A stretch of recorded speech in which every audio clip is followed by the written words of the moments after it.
आज हम लोग बात करेंगे परमुटेशन। तो कंप्लीट हम लोग कर लिए, इसका एक छोटा सा टॉपिक बचा हुआ है सर्कुलर परमुटेशन। मतलब किसी भी वस्तु को जब एज द सर्किल सर्किल के फॉर्मेट में रखेंगे तो क्या हो सकता है, इस पर आज हम लोग बात करने वाले हैं। तो आइए आज हम बात करेंगे सर्कुलर परमुटेशन पर। आज परमुटेशन का ही लास्ट टॉपिक है ये सर्कुलर परमुटेशन। नया चैप्टर है, चैप्टर का नाम है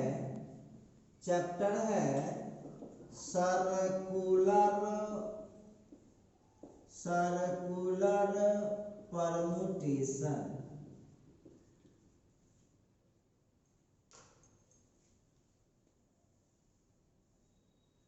देखिए अब यहाँ पर हम सबसे पहले देखते हैं इसका डिफिनीशन देख लेते हैं, फिर बात होगी इस पर। सर्कुलर परमुटेशन का डिफिनीशन देखिए। सर्कुलर परमुटेशन का हम लोग डिफिनीशन देखेंगे। देखिए सर्कुलर का मतलब आप समझ गए हैं वृत्ताकार, परमुटेशन का मतलब हो गया सजावट। तो अब जो हम पढ़ रहे थे, अब जो अभी तक जो हम लोग परमुटेशन पढ़ रहे थे वो था लीनियर परमुटेशन, ठीक है। बहुत स्टूडेंट ऐसे भी जो कानूनी स्टूडेंट है वो आपसे डिस्कस करना चाहेंगे कि सर हम कैसे समझें कि हम इससे पहले जो पढ़ रहे थे वो सर्कुलर परमुटेशन था। हम कैसे समझें कि जो इससे पहले हम पढ़ रहे थे वो सर्कुलर परमुटेशन था, ये हमको कैसे पता चल पाएगा? कोई दिक्कत की बात नहीं। सर्कुलर परमुटेशन, अब देखिए तो बहुत स्टूडेंट ऐसे भी होंगे जिनका कहना है कि सर हम कैसे समझे कि अभी तक परमुटेशन पर आपने 20 क्लासेस दे दिए हैं, वो 20 क्लास लीनियर परमुटेशन था। तो याद कीजिए, देखिए उसमें आपको क्या बनाने के लिए बोलता था। वो बनाने के लिए बोलता था आपको कि वर्ड बनाइए। बोलिए वर्ड कैसा होता है? सर्किल के रूप में सजाते हैं कि लाइन के रूप में सजाते हैं? कोई भी वर्ड लिखते हैं तो लाइन के रूप में लिखते हैं। अच्छा, बोलता था कि नंबर बनाइए। तो नंबर बनाइए, तो नंबर जो लिखते हैं वो कैसे लिखते हैं? लाइन के फॉर्मेट में लिखाता है, स्ट्रेट लाइन के फॉर्मेट में। अच्छा, उसी तरह से जरा एक बात करने वाली बात वहां पर क्या होगी, आपको क्या बताया जा रहा था कि कुछ लोग ऐसे होते थे जिनको आप एक रो में खड़ा करते थे। तो ये सब क्या है? ये सब था लीनियर परमुटेशन। अब क्या बोला? Circular permutation. सब लोग याद कीजिए, अपनी जिंदगी में क्या आपने कोई टेबल देखा है जो गोलाकार टेबल होता है? देखे होइएगा आप लोग, गोलाकार टेबल के चारों तरफ यदि कुछ लोग बैठ जाएं तो वो सजावट क्या कहलाएगा? लीनियर कहलाएगा या सर्कुलर कहलाएगा? तो वो कहलाएगा सर्कुलर परमुटेशन, क्योंकि उस टेबल के चारों तरफ जो लोग बैठे हुए हैं वो गोला टेबल है, राउंड टेबल है। तो राउंड टेबल के चारों तरफ जो बैठा तो वो सजावट, अब वो लाइन नहीं रहा सजावट, वो हो गया सर्किल, मतलब सर्कुलर परमुटेशन। क्लियर, समझ में आ रहा होगा आपको? चलिए नेक्स्ट बातचीत करते हैं। अच्छा एक बात बताइए, घड़ी आपने देखा होगा अपने लाइफ में, घड़ी तो जरूर देखे होइएगा। अभी के जमाने में तो घड़ी बहुत रंग के डिजाइन का है, चौखूट है तो ऐसे कटा हुआ तो गोलाकार, ठीक है। घड़ी का फ्रेम आप किसी तरह का बनवा लीजिए, लेकिन उसकी सुई जो चलती है, बताइए वो सर्किल के रूप में चलता है कि लाइन के रूप में चलता है? तो वो सर्किल मतलब वृत्त के रूप में चलता है, वृत्त ऐसे गोला चलता है। क्या जो उसका सुई होता है, उसका जो सुई होता है, चाहे वो मिनट की सुई हो या वो घंटे की सुई हो या सेकंड की सुई हो, वो कैसे चलता है? तो वो एज द सर्किल, सर्किल के फॉर्मेट में चलता है। तो इस टाइप का जो अरेंजमेंट होगा, इस टाइप का जो अरेंजमेंट होगा, तो सर्किल सॉरी जो घड़ी है उसके चारों तरफ जो 1 2 3 4 5 6 7 8 9 10 11 12 लिखा रहता है उसका डेकोरेशन क्या माना जाएगा, सर्कुलर माना जाएगा। अच्छा ठीक है, दूसरी चीज है, आप लोग अपने लाइफ में नेकलेस देखे होइएगा, नेकलेस कहते हैं हार को, लेडी लोगों का एक गहना है नेकलेस। तो नेकलेस का जो अरेंजमेंट आप लोग देखते हैं वो क्या है, वो एक सर्किल है। भले आप किसी डिजाइन में बना लीजिए लेकिन वो उसका जो सजावट होता है वो होता है सर्किल। अच्छा उसी तरह से लेडी लोगों का एक और गहना है ब्रेसलेट, देखे होइएगा आप लोग, सुने होइएगा। तो ब्रेसलेट का जो सजावट आप देखते होइएगा उसका भी सजावट जो होता है वो क्या होता है, सर्किल होता है। अच्छा ठीक है, तीसरा चीज जो सब लोगों के घर में या हो सकता है आपके पास हो, गार्लैंड मतलब माला देखे हैं, तो माला का जो सजावट होता है वो क्या होता है, सर्किल। तो इस टाइप का जो परमुटेशन होगा, इस टाइप के परमुटेशन को अब कौन सा सब परमुटेशन बोलेंगे, सर्कुलर परमुटेशन। तो चलिए इसका डिफिनीशन अब आप लोग खुद से कर सकते हैं। क्या डिफिनीशन बनाइएगा सब लोग बताइए।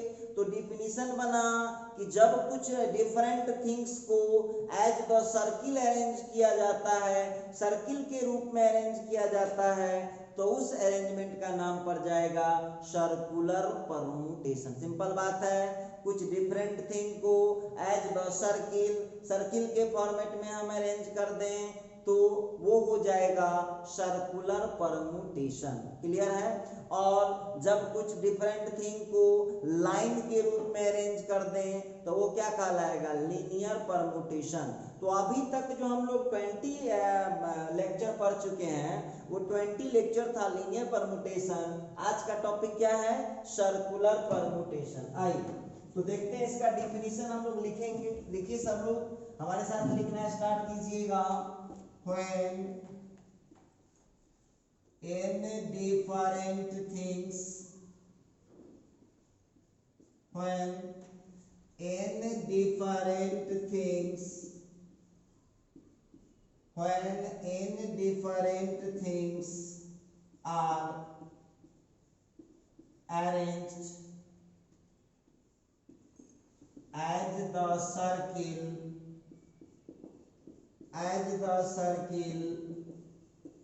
with order. When n different things are arranged as the circle with order, then it is called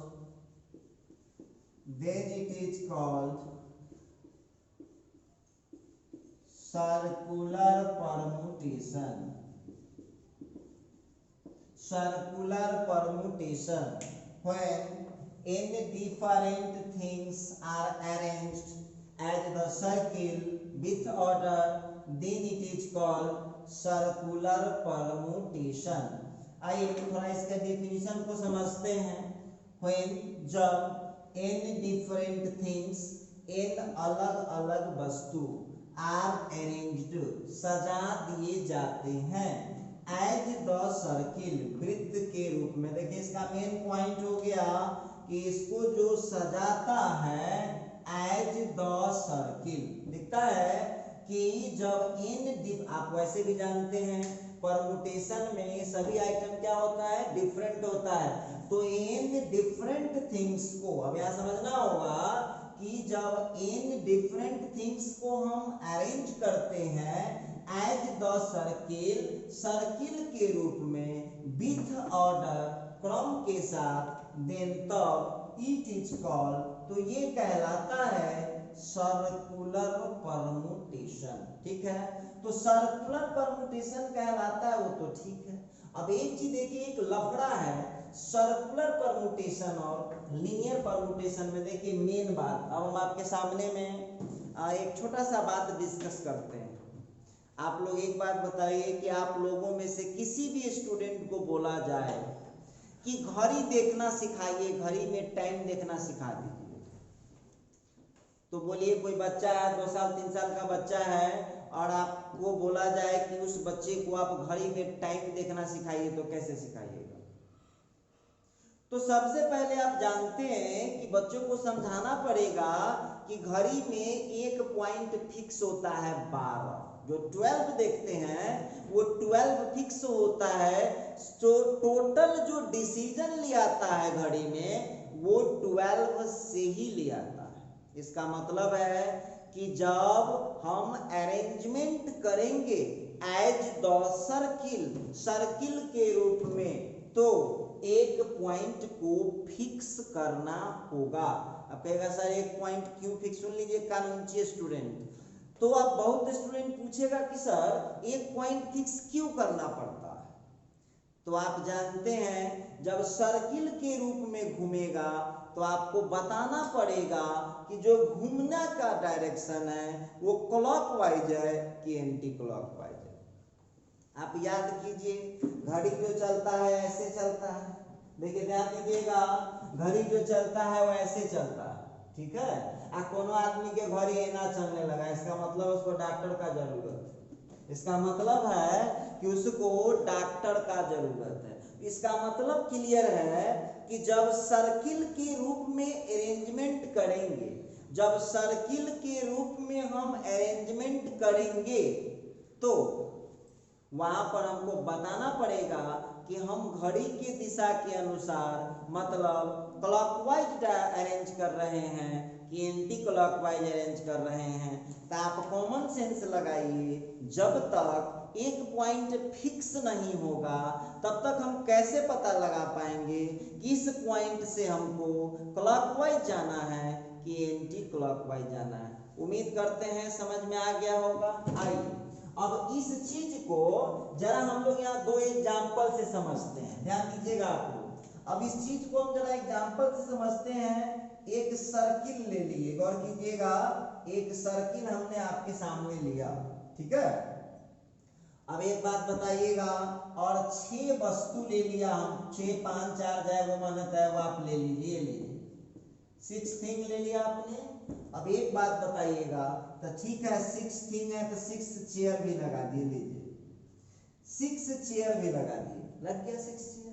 अब एक बात बताइएगा, जब तक एक पॉइंट फिक्स नहीं कीजिएगा तब तक कैसे पता चलेगा कि उससे इधर जाना है कि उससे इधर जाना है? इसीलिए आप याद रखिएगा सर्कुलर परम्यूटेशन में क्या होता है, एक पॉइंट हमेशा फिक्स करना पड़ता है।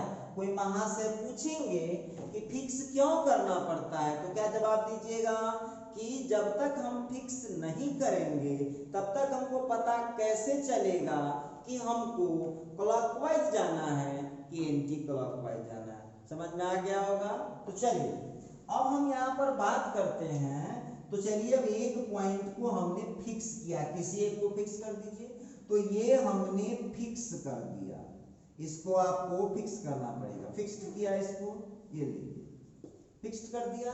अब फिक्स्ड करने के बाद अब आप इससे 2 डायरेक्शन में जा सकते हैं। आपकी मर्जी है तो आप ऐसे चले जाइए, आप ऐसे चले आइए, और आपकी मर्जी है तो ऐसे। तो अगले एग्जांपल में हम दिखाएंगे, इसमें ऐसे दिखा देते हैं।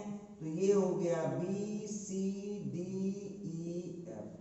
ठीक है, समझ में आ रहा होगा। अच्छा अब इसी फोटो को जरा गौर कीजिएगा। अब इसी जगह हम ले सकते हैं, इसी जगह लेते हैं, देखिए इसी जगह हम एक और सर्किल बनाते हैं, गौर कीजिएगा, एक और सर्किल बनाते हैं। तो एक और सर्किल बनाते हैं, तो यहाँ पर फिर हमने 6 चेयर लगा दिया, ये 6 चेयर लगा दिया, ये 6 चेयर लगा दिया हमने। अब 6 चेयर लगाया, गौर करने वाली बात होगी, 6 चेयर हमने लगाया। अच्छा तो 6 चेयर हमने लगाया, तो अब हमको सबसे पहले एक पॉइंट फिक्स करना पड़ेगा। तो एक पॉइंट हमने यहाँ पर ए को फिक्स कर दिया, लीजिए। अब फिक्स कर दिया तो हम यहाँ से ऐसे भी तो सजा सकते हैं, ऐसे भी तो सजा सकते हैं।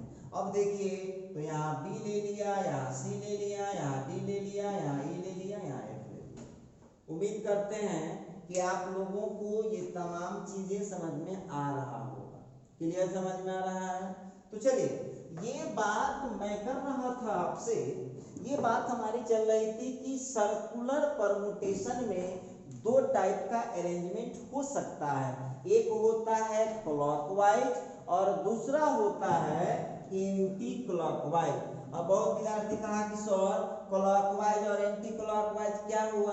तो देख लीजिए, घड़ी ऐसे ही ना चलता है, 12 के बाद ना चलता है कि ना ऐसे चलता है। तो इसको बोलते हैं इंग्लिश भाषा में क्लॉकवाइज डायरेक्शन।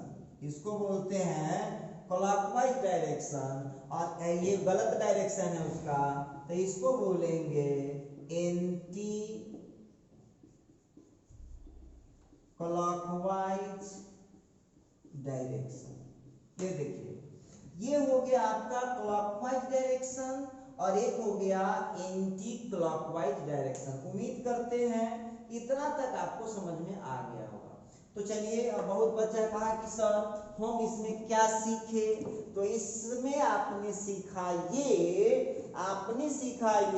कि जब इन, देखिए ध्यान दीजिएगा, इन वस्तु को जब अरेंज करना पड़ेगा तो उसका सर्कुलर परमुटेशन हो जाएगा n-1 का फैक्टोरियल। अब सुन लीजिए क्या है, अभी हम उतना देर से क्या समझा रहे हैं? सर्कुलर परमुटेशन में एक पॉइंट को फिक्स करना पड़ता है। क्या करना पड़ता है? सर्कुलर परमुटेशन में एक पॉइंट को फिक्स करना पड़ता है। तो एक बात बताइए कि 6 गो वस्तु था, इसमें ध्यान दीजिएगा, तो एक को फिक्स कर लिए, तब सजाने के लिए बाकी क्या गो बचा? 5 गो ना बचा, एक घट गया।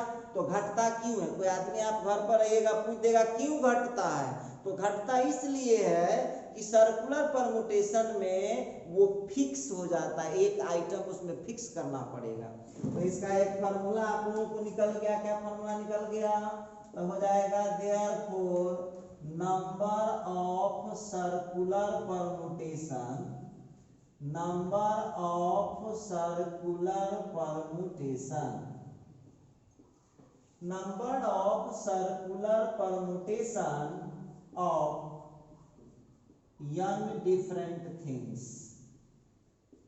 n things सीधे लिखिए, things का जो आप यहाँ पर आएगा n different things जो हम लोगों को आया, तो इसका क्या लिखिएगा सो बात हमको बताइएगा।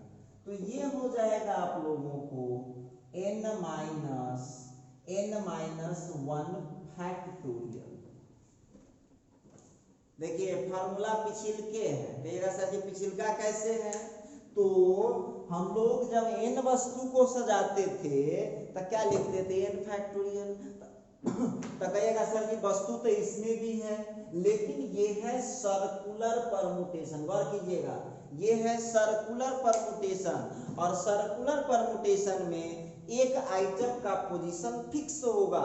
तो n में से एक आइटम को फिक्स कर दिए तो बाकी क्या को बच गया? एगो घट गया ना। उस एग्जाम्पल में टोटल 6 थिंग था, तो 6 में से एगो को फिक्स कर दिए तो बचा क्या? 5 गो। अच्छा, उसी तरह से n वस्तु था हमारे पास टोटल, और उसमें से हमने एक को फिक्स किया सर्कुलर बनाने के लिए, तो क्या वस्तु बच जाएगा? n-1।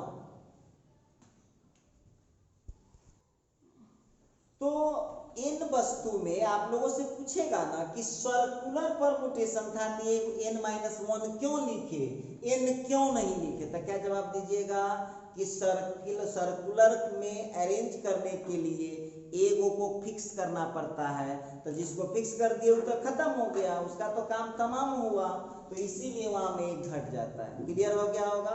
चलिए, अब इसी में एक नोट में लिख लीजिए, आप नोट में लिख लीजिए आप। हाँ, तो इसके नोट में जरा लिखिएगा, बहुत छोटा चैप्टर है, नोट में लिखिएगा in case of circular permutation, in case of circular permutation, in case of circular permutation when clockwise and anti-clockwise. Clockwise and anti-clockwise both directions have same arrangements.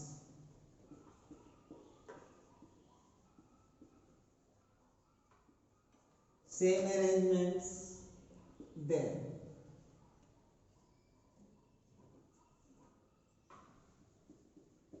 number of circular permutation, number of circular permutation of n things is equal to हो जाएगा 1/2 into n-1 factorial i। अब यहाँ पर हम बात करेंगे, देखिए हम जानते हैं कि आपका कंफ्यूजन कहाँ है, हमको पता है, सब कुछ हमको पता रहता है कि कहाँ आपको तकलीफ हो रहा है और कहाँ आपको ठीक ठाक फील कर रहा है। चलिए बात करते हैं। लिखता है in case of circular permutation, circular permutation के केस में व्हेन जब क्लॉकवाइज मतलब घड़ी की दिशा के अनुसार एंड एंटी क्लॉकवाइज घड़ी की विपरीत दिशा के अनुसार both directions have same arrangements, मतलब जितना सजावट जैसा सजावट क्लॉकवाइज में किया गया है सेम सजावट एंटी क्लॉकवाइज में किया गया है। देन तब नंबर ऑफ सर्कुलर परमुटेशन, देखिए वहां पर ध्यान देना होगा, वो कब लगेगा, वो तब लगेगा जब क्लॉकवाइज अरेंजमेंट अलग है और एंटी क्लॉकवाइज अरेंजमेंट अलग होगा, तो वहां कर दिए। ठीक, अब यहाँ लिखा in case of circular permutation, circular permutation के केस में व्हेन जब clockwise and anti clockwise, clockwise and anti clockwise both directions have same arrangement, clockwise और एंटी क्लॉकवाइज दोनों डायरेक्शन का सेम अरेंजमेंट होता है, मतलब सेम सजावट होता है। देन तो number of circular permutation of n things the 1/2 n-, देखिए तो विद्यार्थी जो कानूनी स्टूडेंट है वो क्या बोलेगा कि सर 1/2 क्यों लगा दिए, नहीं भी पूछिएगा तो बताएंगे क्यों लगा दिए। अब सुनिए, अब उस चीज को समझने के लिए आपको छोटी सी बात समझना होगा। एक बात बताइए, गलती से मान लीजिए कि गलती से x को आपको x प्लस x लिखा जाए, मतलब 2x लिखा जाए, तो इस 2 को काटने के लिए क्या करते हैं, 2 से भाग देंगे तो बैलेंस हो जाएगा। ये दिमाग लगाइए, इस x को गलती से किसी स्टूडेंट को x प्लस 2x लिखा गया, मान लीजिए धोखा से, तो चाहता है अपनी गलती सुधार ले, तो क्या करेगा, जो यहाँ पर 2 into में था उसको कट करने के लिए नीचे 2 दे देगा। तब विद्यार्थी कहा कि सर ये तो हम समझ गए, उसमें काला लगाए हैं, सो बताइए। तो एक बात बताइएगा, काम था 1 गो आ गिनती हो गया 2 बार, कहेगा कैसे, तो दिमाग लगाइएगा। तो क्लॉकवाइज में जो चीज सजाया गया था वही सजाया गया था एंटी क्लॉकवाइज में, तो नाम तो 2 गो पड़ गया आ काम हुआ 1 गो। ध्यान दीजिएगा मेरी बात, यहाँ लिख रखा है, देखिएगा यहाँ पर आपको समझना होगा क्लॉकवाइज और anti clockwise both directions have same arrangement, मतलब क्लॉकवाइज और एंटी क्लॉकवाइज दोनों का जो अरेंजमेंट है वो सेम है। तो एक बात बताइए, काम किया 1 गो, काम तो दोनों तरफ एक जैसा हुआ, नाम कब हो गया, 2 गो नाम हो गया, एगो नाम हो गया क्लॉकवाइज और एगो नाम हो गया एंटी क्लॉकवाइज। तो क्या देख रहे हैं आप, काम 1 था और नाम कब गो दे दिया, 2 गो, तो एगो काम को उसमें गलती से क्या लिखा गया, 2 हो गया है, तो तो उसी 2 को बैलेंस करने के लिए क्या करना पड़ेगा, 1/2 से या 2 से डिवाइड करना होगा। अब बहुत विद्यार्थी कहा कि सर ऐसा कौन चीज है दुनिया में जिसमें क्लॉकवाइज और एंटी क्लॉकवाइज दोनों सेम होता है। तो चलिए अब आप लोग घर पर जाकर के देखिएगा घर पर जाकर के, कभी जाने का मौका मिले समझने का, तो लिखिएगा यहाँ पर अरेंजमेंट्स ऑफ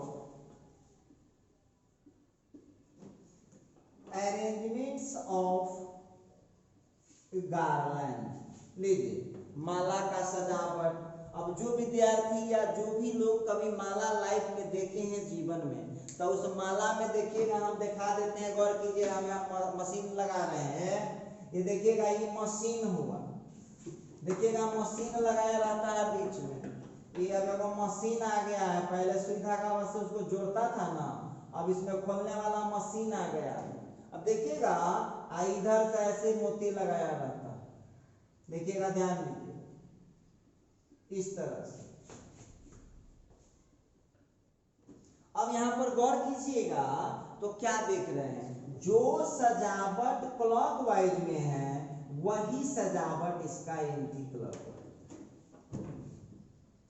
तो याद रखिएगा ये कॉन्सेप्ट कब लगेगा, जब अरेंजमेंट दोनों तरफ से एक जैसा अरेंजमेंट हो जाएगा, तो वहां पर, तो यहाँ पर गार्लैंड का हिंदी होता है माला। आपके घर में लगा हो कोई माला या कोई पहने हो तो उनसे चेक कर लीजिएगा, इस मशीन के इस तरफ से जो सजावट रहता है उस तरफ से भी वही सजावट होता है।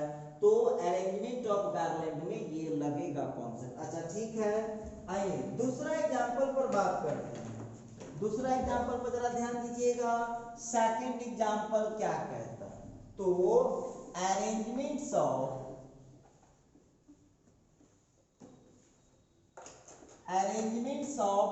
नेकलेस।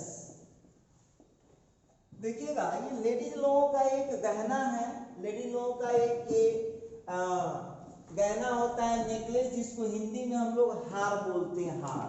अब देखिएगा तो ये जो नेकलेस है, नेकलेस में आप देखिएगा, नेकलेस में भी सेम देखिएगा, जो सजावट क्लॉकवाइज में होता है वही सजावट एंटी क्लॉकवाइज में भी होता है।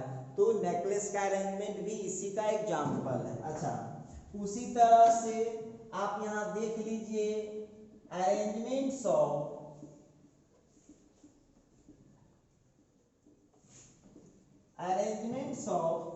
ब्रेसलेट।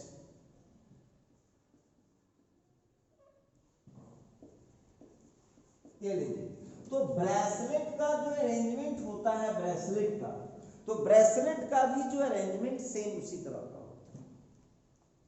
ब्रेसलेट को भी ठीक उसी प्रकार से सजाया गया है, उसका भी अरेंजमेंट क्लॉकवाइज और एंटी क्लॉकवाइज दोनों सेम होता है। चलिए तो ये हम बात कर रहे थे सर्कुलर परम्यूटेशन में। अब देखिए बहुत विद्यार्थी कहा कि सर क्या करेंगे, इस सब को रट जाएंगे। अरे तो रटेगा तो साइंस पढ़ेगा कौन चीज, रटने से कहीं साइंस आया है। अब ध्यान देने वाली बात है, इतना पढ़े तो सीखे कौन चीज। तो पहली बात सीखे कि सर्कुलर परम्यूटेशन में एक पॉइंट को फिक्स करना पड़ता है, समझ में आ गया होगा। दूसरा चीज सीखे कि सर्किल के रूप में n वस्तु को सजाना होगा, तो परम्यूटेशन कितना हो जाएगा, n-1 फैक्टोरियल। तीसरा बात क्या सीखे कि जब क्लॉकवाइज डायरेक्शन और एंटी क्लॉकवाइज डायरेक्शन दोनों सेम हो जाएगा तो उसका सर्कुलर परम्यूटेशन कितना लिखाएगा, 1/2 × n-1 का फैक्टोरियल। चलिए अब देख लेते हैं, बस 2 मिनट का और है इधर। अब हम यहाँ पर बात करेंगे फिर से linear permutation. Linear permutation,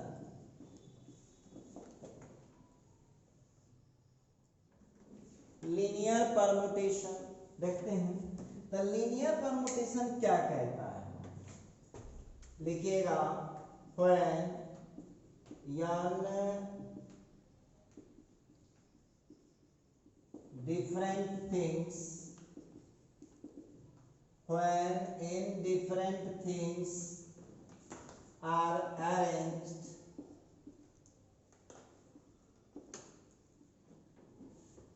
as the line, line में भी स्ट्रेट लाइन होता है,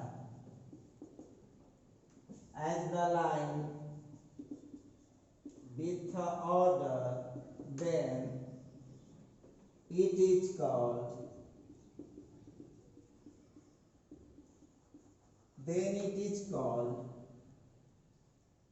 linear permutation. Linear permutation.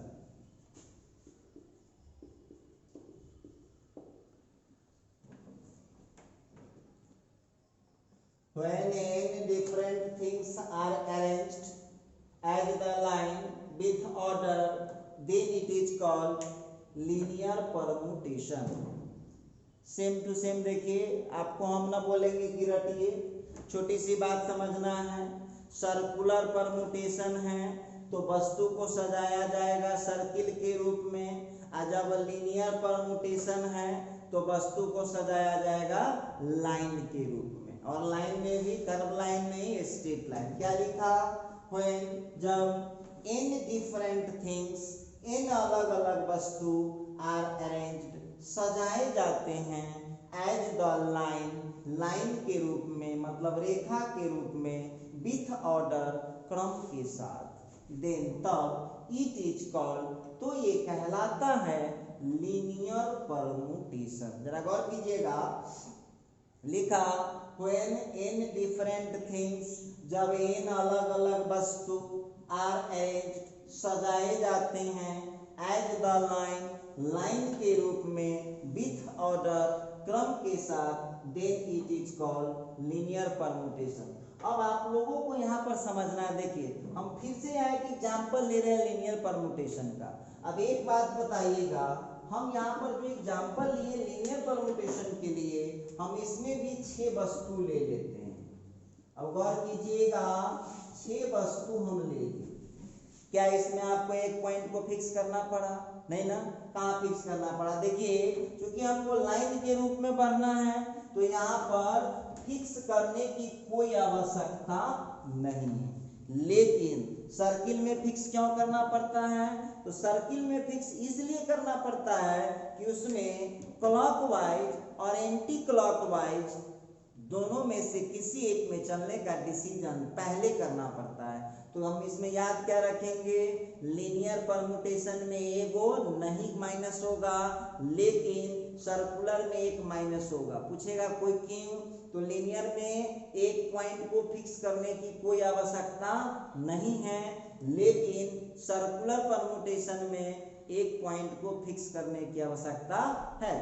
तो यहाँ हो जाएगा therefore number of linear permutation, number of linear permutation of n different things, n different things, n अलग अलग वस्तु का लीनियर परमुटेशन। देख लीजिए, ध्यान दीजिएगा आप लोग।